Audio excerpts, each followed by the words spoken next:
Prezados irmãos, prezadas irmãs, muita paz em Jesus, que Ele nos abençoe, envolvendo os nossos corações, que pela graça do alto nos reuniu aqui hoje, para que juntos nós prossigamos na busca de nós mesmos, no encontro de Deus, nas finalidades do nosso existir e, sobretudo, na alegria que quando corações se reúnem buscando Deus, buscando Jesus, é esta alegria que nos conduzirá para sempre. Nós agradecemos a oportunidade de conhecer esta casa, de conhecer os irmãos aqui, que aqui labutam, que aqui trabalham, e agradecemos, sobretudo, o carinho com que nós estamos sendo aqui acolhidos. Que Deus os recompense e que Deus inspire cada vez mais as nossas vidas. Narra-nos Lucas, o evangelista, em o Novo Testamento, que Jesus ia pelo caminho de Jericó e que, entrando em Jericó, caminhando rumo ao centro da cidade, acontece um fato muito interessante, porque lá em Jericó morava um homem muito rico, bem posto.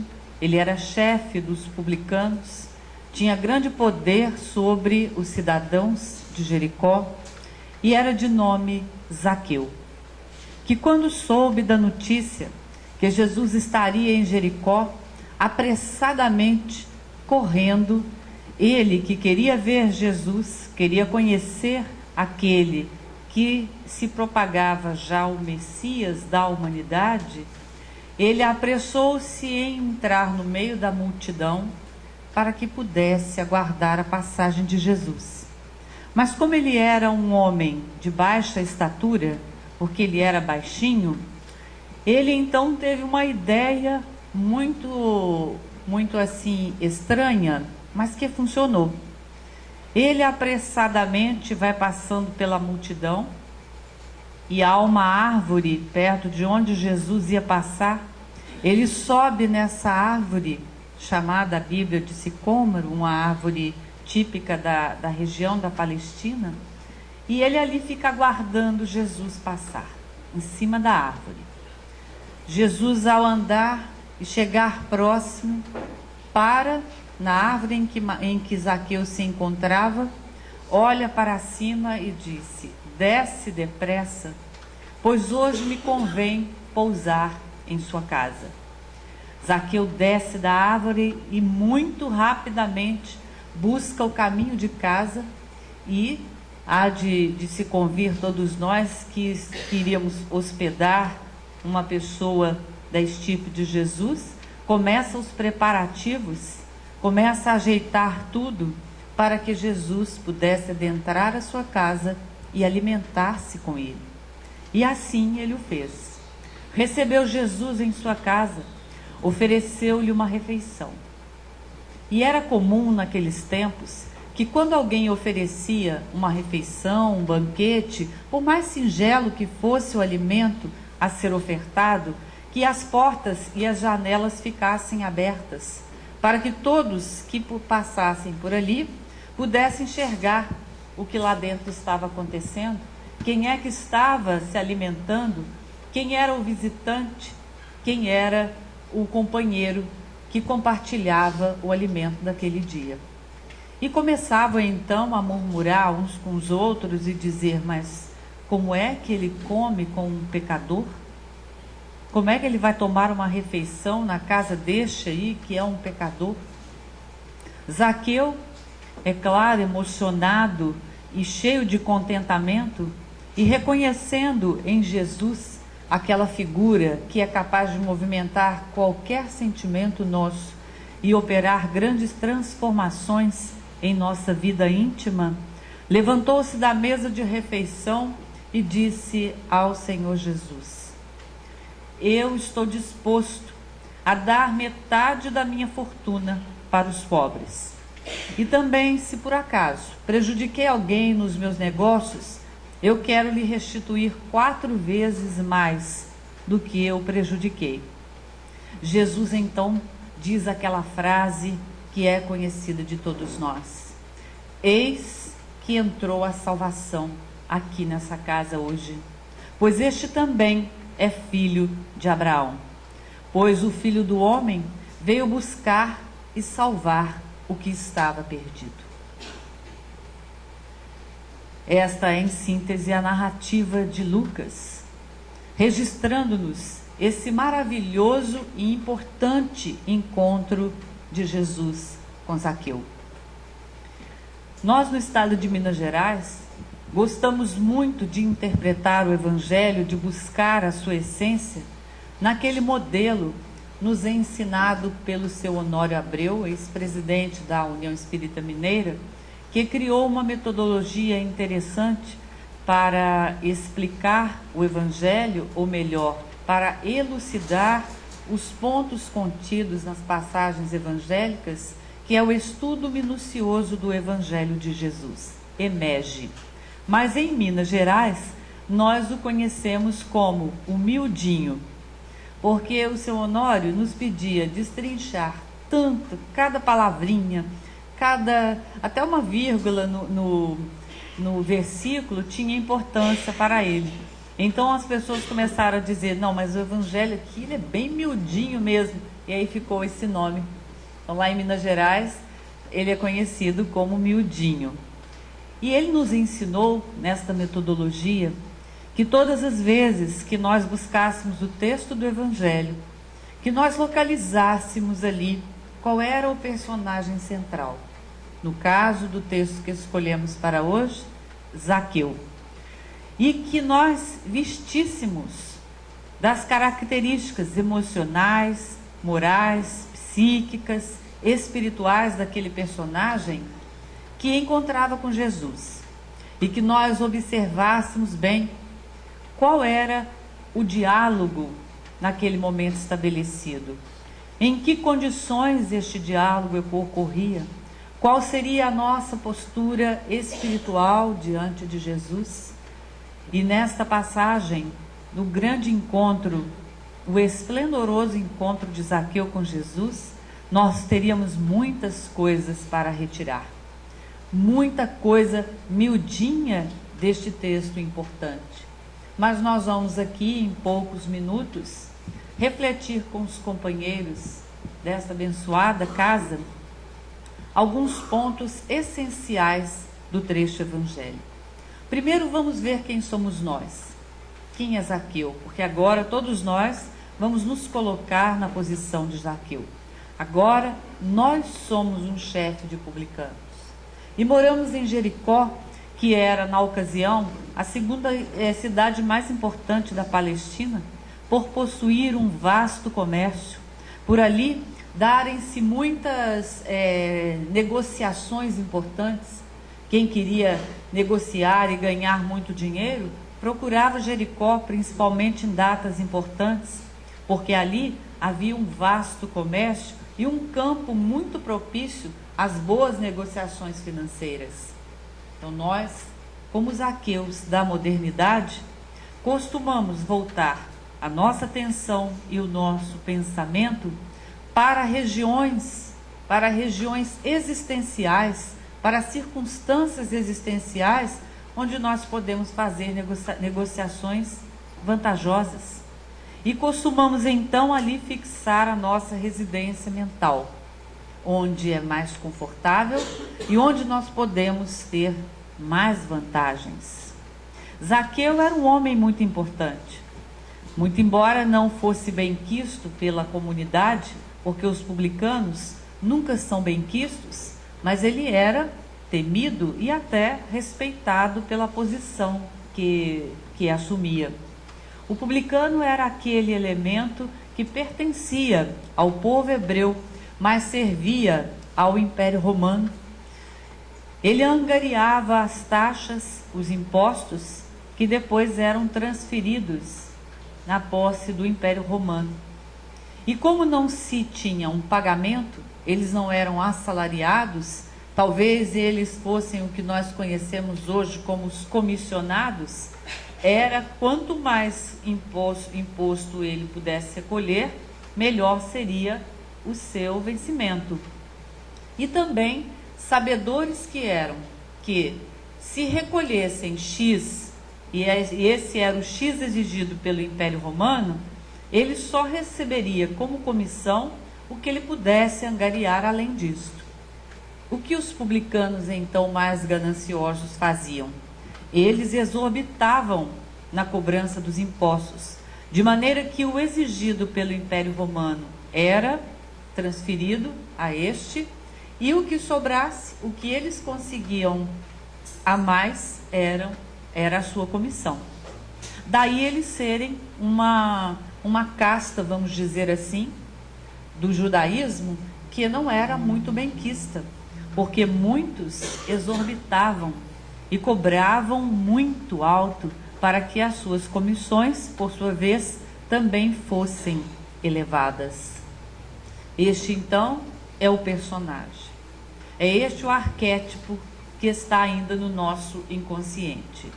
É esta cidade, Jericó, que nós costumamos então passar, que nós acostumamos a nos situar. Mas é interessante que, mesmo sendo chefe dos publicanos, e mesmo residindo, tendo seu campo mental numa cidade mercantilista, utilitária e vantajosa monetariamente falando, ele queria ver Jesus. Da mesma forma que nós queremos ver Jesus. Nós já tivemos notícia, ele vai passar por aqui. Ele vai adentrar a nossa cidade e nós queremos vê-lo. Mas há impedimentos, há obstáculos que nos impedem de ver Jesus. E no caso de Zaqueu, foi muito bem caracterizado a sua pequenez na estatura física, porque simbolicamente a estatura de Zaqueu é a nossa estatura espiritual, o maior impeditivo para que nós vejamos Jesus, para que nós o encontremos. Mas Zaqueu teve que se libertar daquele impedimento, daquela limitação, e buscar um recurso com agilidade, com diligência, com presteza, para que ele então pudesse enxergar aquele que lá no fundo de sua alma já seria um condutor e já poderia começar a crescer como roteiro e inspiração do seu viver.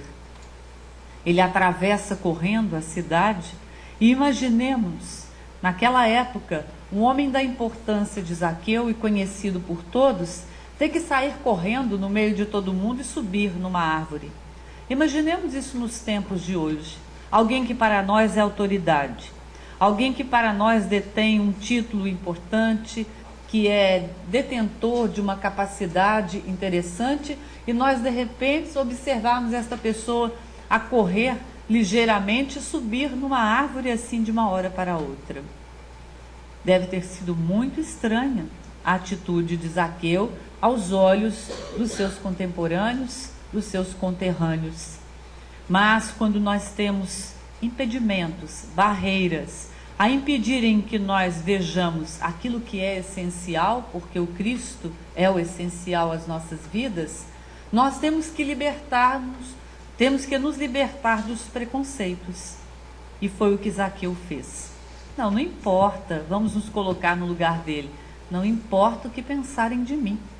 Não importa se vão me achar ridículo. Não importa se vão me perceberem aí andando a correr em cima de uma árvore, numa posição estranha para um homem da minha importância, do meu gabarito. O que importa é ver Jesus. Como Zaqueu, nós deveríamos também, quando enxergarmos algo essencial nas nossas vidas, e quando esse desejo de encontrar com Jesus for muito forte dentro de nós, desconsiderar a nossa pequenez espiritual, a nossa pouca estatura vivencial, e superar com presteza os obstáculos que nos impedem e buscar um estado mais elevado de consciência. Porque quando Zaqueu sobe na árvore, o que aquilo deve nos transmitir neste momento? Qual o sentido espiritual para essa postura física de sair do chão e subir numa árvore. Porque para ver Jesus, nós temos que nos elevar em vibrações. Nós não podemos nos manter na vibração que fixa os nossos pés na terra, no solo físico. Para ver Jesus, para encontrar com Jesus, é preciso nos elevar em vibração, porque é só assim que a alma encontra o Cristo, quando eleva-se em vibração.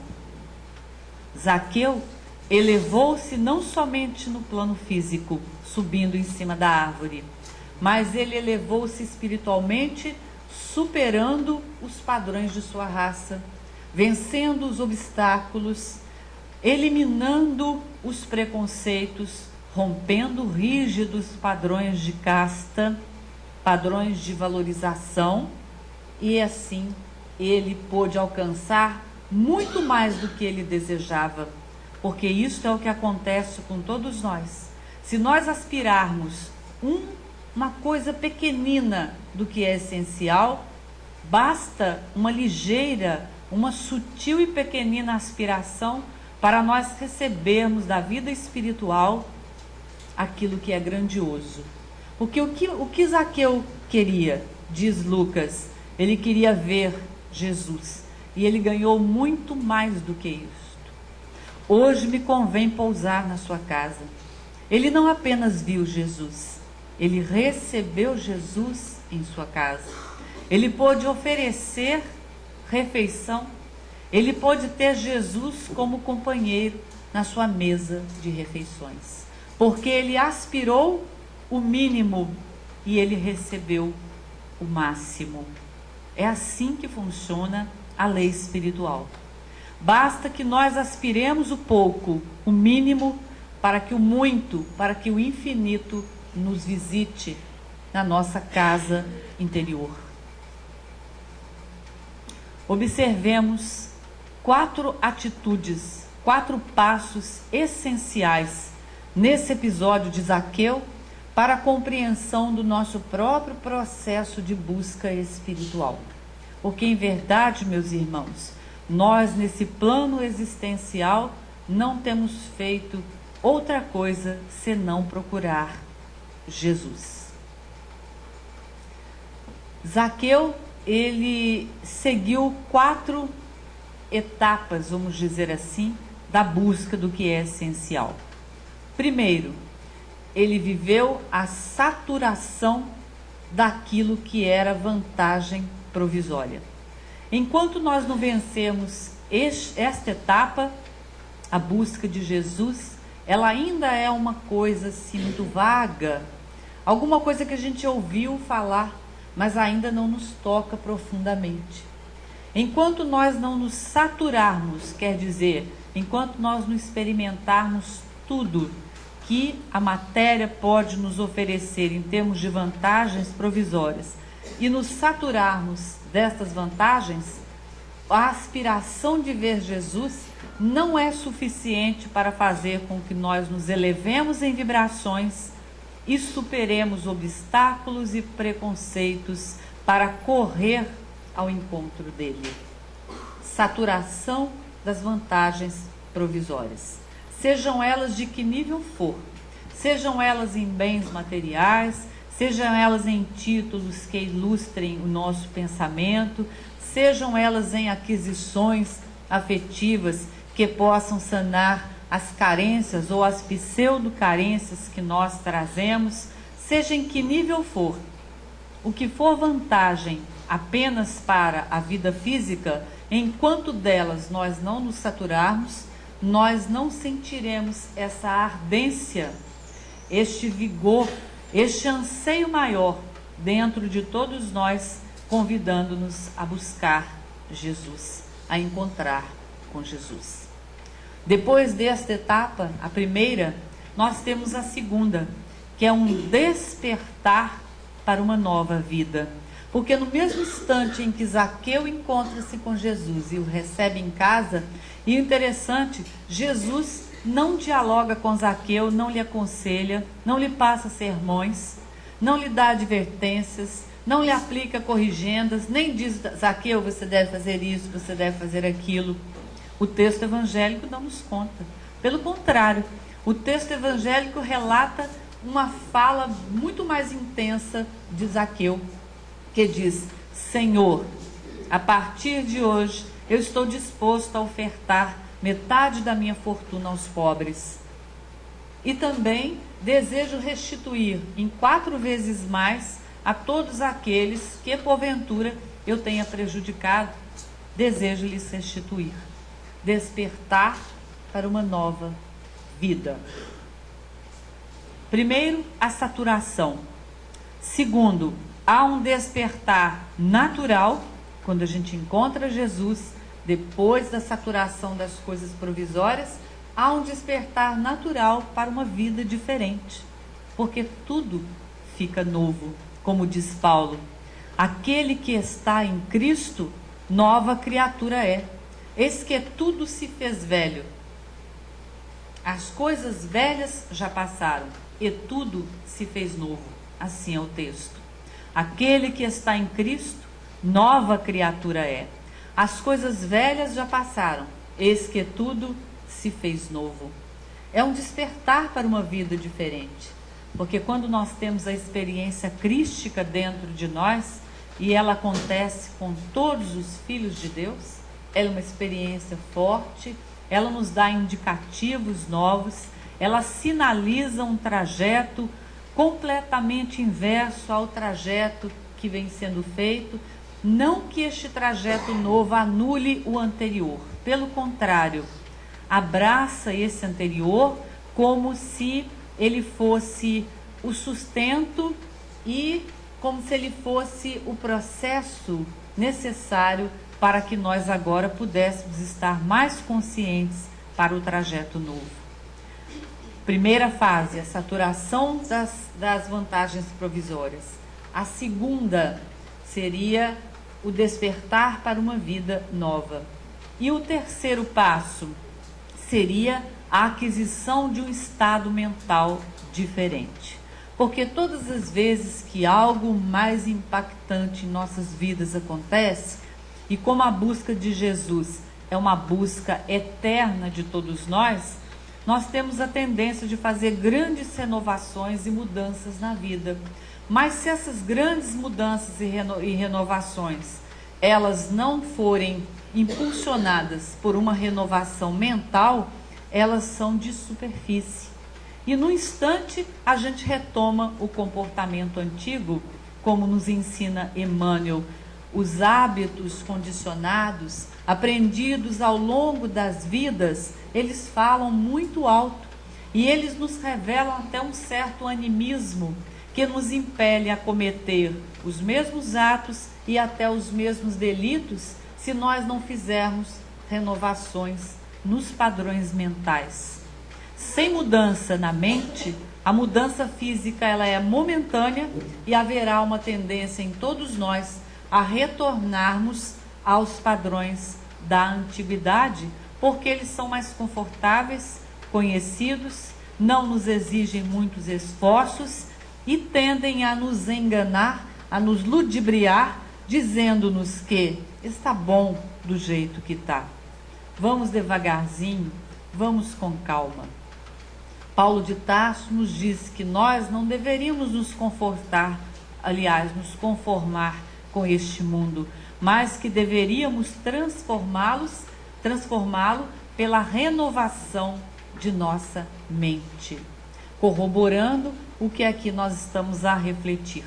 Sem mudanças mentais, toda mudança física, ela é carente de sedimentação. Ela se desfaz ao mais leve empecilho, à mais sutil dificuldade. Saturação das coisas transitórias. Despertar para uma nova vida. Novos padrões mentais. E por último, a quarta etapa pela qual passou Zaqueu, na obtenção do título de filhos de Abraão, porque Jesus diz que ele era um herdeiro de Abraão, o filho de Abraão, quando a salvação entrou naquela casa. E para o povo judeu, a expressão filho de Abraão é a mesma coisa que herdeiro do céu. Quando ele recebe esse título, ele oferece no próximo passo toda a sua agilidade, toda a sua presteza, toda a sua diligência. Quer dizer, ele é movido por uma rapidez, por uma agilidade para dar conta da superação do empecilho e para ver Jesus. Este então é a quarta e última etapa nesse padrão de Zaqueu, nesse padrão renovador que Zaqueu personifica no Evangelho neste encontro com Jesus. Mas onde será que nós poderíamos obter mais notícias de Zaqueu? Porque afinal de contas, a única informação que nós temos a respeito deste interessante personagem do Evangelho é neste diálogo, que termina dizendo: Senhor, a partir de hoje, eu estou disposto a ofertar metade da minha fortuna aos pobres. E se por acaso eu prejudiquei alguém, eu quero restituir este alguém 4 vezes mais o prejuízo que porventura possa lhe ter transferido. E depois disso nós não vamos encontrar mais no Evangelho nenhuma exortação a essa personalidade, a este arquétipo humanitário que é Zaqueu. Será que ele deu mesmo essa fortuna? Será que ele dividiu mesmo 50% do que ele tinha com os pobres? Vocês acreditam que ele fez isso? Será mesmo que ele buscou cada um que ele deu prejuízo e disse: eu vou lhe ofertar 4 vezes mais, lhe restituir? Será que ele fez isso? Fica até uma certa dúvida, né? Porque muitos que foram curados por Jesus, às vezes contraíram a enfermidade de novo, né? Porque faltou a mudança do padrão mental. Será que Zaqueu pôde sustentar? Bom, essa dúvida vai ser sanada agora. Porque o espírito Leon Tolstói, desencarnado, com grandes afinidades com Ivone do Amaral Pereira, num destes encontros, desses deslocamentos espirituais que Ivone fazia, ela esteve com Leon Tolstói e ele então a inspira a escrever um maravilhoso conto que não tem personagens de ficção. O personagem central é ele próprio, Leon Tolstói. E ele conta a Ivone um estado de alma que tomou conta do seu ser logo após o seu desencarne. E nós vamos então, de maneira sintética, transferir para os companheiros hoje esse lindo, tanto quanto o encontro de Jesus com Zaqueu, esse lindo encontro de Ivone, Leon Tolstói e Zaqueu. Narra assim o espírito a Ivone, que registrava psicograficamente esta história. Quando desencarnei, me vi num estado de alma lamentável e perguntava a mim mesmo: por que não amei mais? Por que não pude ser mais fraterno com os meus semelhantes? E aquele estado de alma tomava conta de mim como um complexo de desamor que eu percebia fazer parte de mim. E eu então perguntava: eu gostaria que a vida espiritual me desse um exemplo de amor, um exemplo de fraternidade, para que eu pudesse eliminar de todo do meu coração esse complexo de desamor. Porque agora me vejo fora do corpo físico, desencarnado e carregando este fardo. Por que não amei mais? Por que não fui mais fraterno? Habituado sempre às paisagens da Rússia antiga, minha terra natal, tão querida, quando comecei a refletir Neste complexo de desamor, eis que vários quadros da Rússia antiga começaram a aparecer diante de mim. Mas de repente, esses quadros mudaram com uma rapidez e eu me vi transposto para um campo vibrante, de cores vivaces, e chamou-me a atenção uma assembleia diminuta, assentada no chão. Tinha um mestre, um vulto atraente, que logo me chamou a atenção. Ele parecia ser o mestre daqueles que o ouviam como se fosse uma aula. E eu então, atraído por aquela vibração e pelo olhar sereno, ágil e enérgico daquele ancião, me aproximei discretamente, como se quisesse fazer parte ali daquele grupo de discípulos de um mestre muito interessante. Cheguei quietinho, discretamente, e comecei então a ouvir o seguinte diálogo: Mestre Zaqueu, nós todos aqui, como seus discípulos, estamos nos preparando para nova reencarnação. E gostaria então, mestre, que o Senhor nos contasse os seus movimentos nos tempos apostólicos. Conte-nos, narre-nos os casos de Jesus, os encontros de Jesus à vida dos discípulos, porque queremos, mestre Zaqueu, que isto fique gravado dentro de todos nós que iremos reencarnar, e para que ao chegar na terra, a experiência do Nazareno esteja forte e firme dentro de nós. Eu fiquei estático, disse Leon Tolstói. Mestre Zaqueu? Será este aquele Zaqueu que subiu na árvore para ver Jesus? Será ele o chefe dos publicanos? Mas não é possível. E ele então sentiu-se ainda mais atraído com a possibilidade de ser aquele vulto que já havia lhe chamado a atenção, dele ser a figura de Zaqueu. Ele fica quietinho e ouve a resposta. E Zaqueu então começa a dizer: desde que me encontrei com o mestre Galileu, a minha vida se transformou completamente. Desde que ele entrou na minha casa, que ele se hospedou, e ele então tomou a refeição comigo, a minha vida foi outra. Tudo ficou diferente. Eu acompanhei Jesus até a crucificação. Mesmo com a minha personalidade de publicano, de romano, mesmo com tudo que cobria a minha personalidade, mas eu tentei acompanhar Jesus e os seus discípulos até o fim da vida. A desconsolação, a desolação que tomou conta de minha alma na crucificação fez com que eu chorasse muito, muito. E fez com que eu ficasse perambulando atrás dos discípulos dele para ver, eu quero saber mais, e agora, sem o mestre, o que vamos fazer? E comecei então a andar triste, cabisbaixo, dizendo: preciso servir ao meu mestre, ao meu Senhor, mas o que fazer? Por onde começar? Para onde ir? Com quem conversar? Quem teria lições mais do mestre? E agora, o que fazer?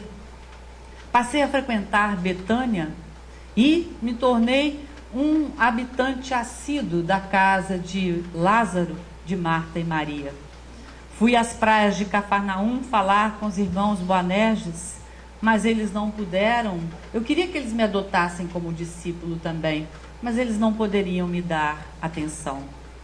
Busquei Pedro e ele estava interagindo com situações muito complicadas do cristianismo nascente.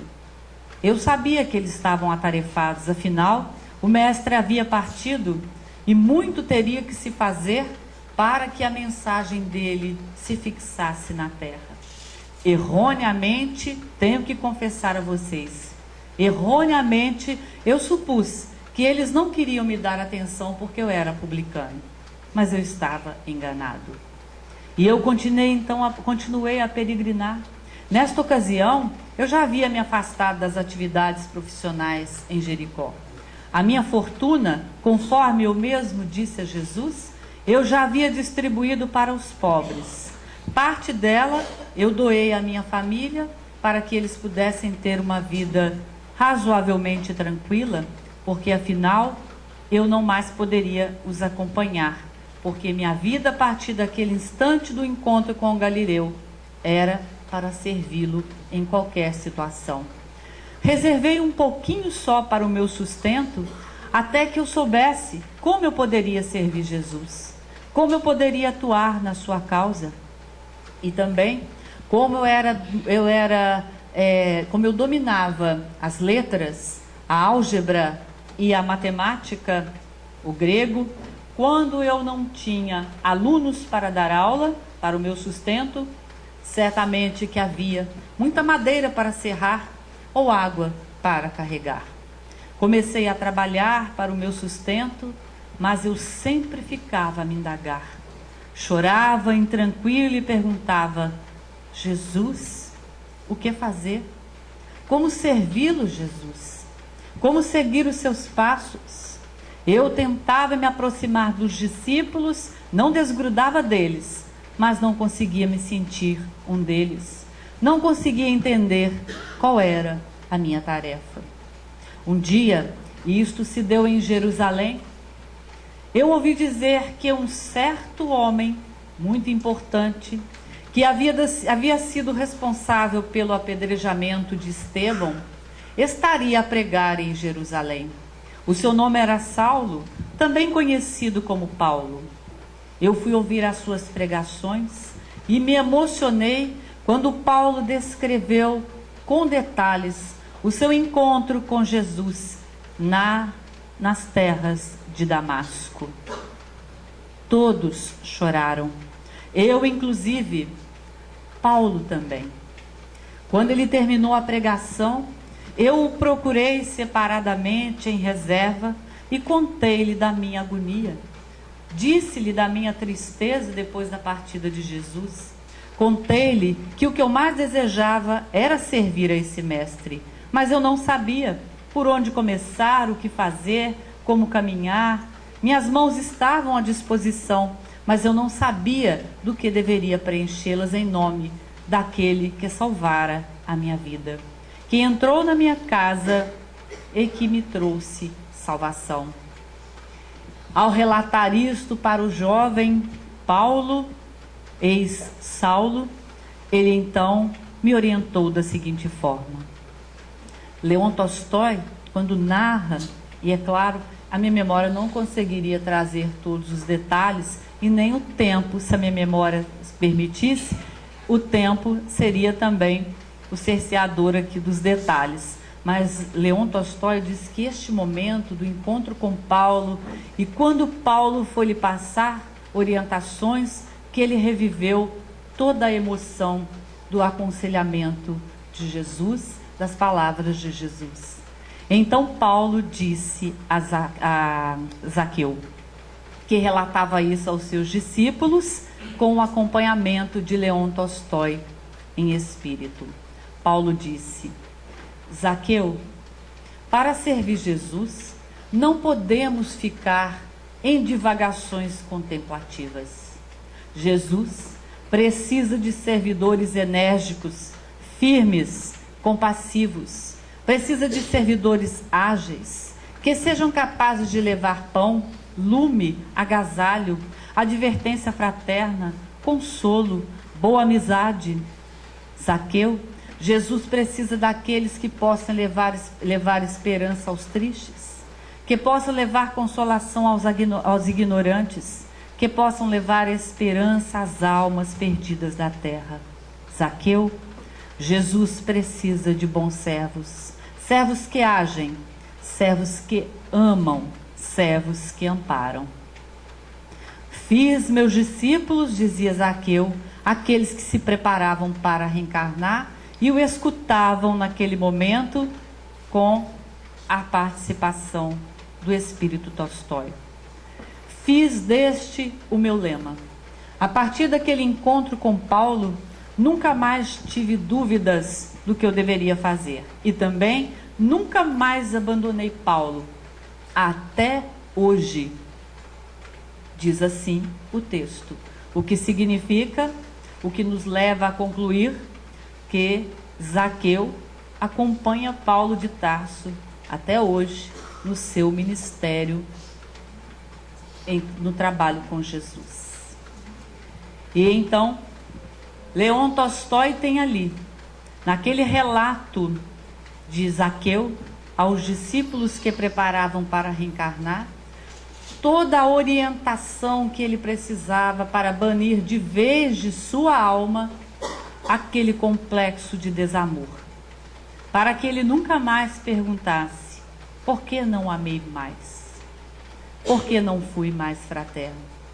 E narra ele, encerrando o seu conto, que a partir daquele momento, outra não foi a sua oportunidade na vida, senão de amar tudo e todos, e sempre mais.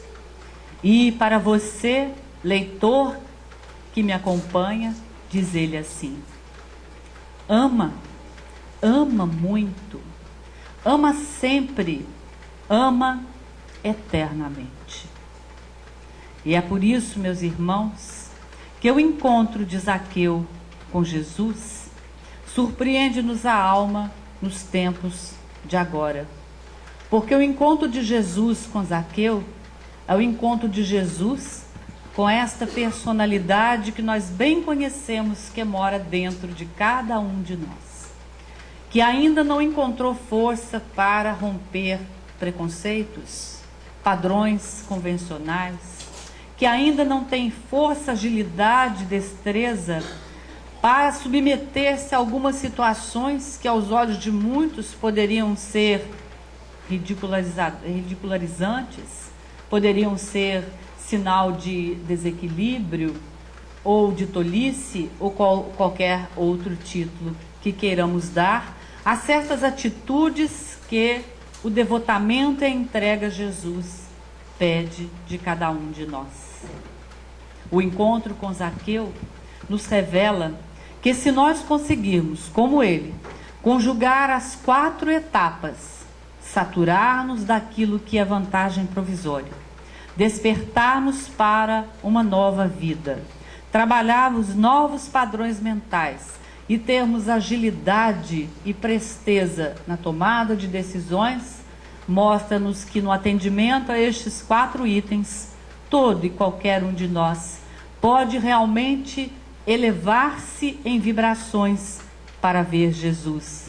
E depois ele nos pedirá: desce depressa, como se quisesse nos ensinar que para vê-lo, para encontrar a sua essência, é preciso que subamos em vibrações, mas somente será real o encontro quando descermos, quer dizer, buscarmos o ajuste nesse plano para a aplicação do aprendido.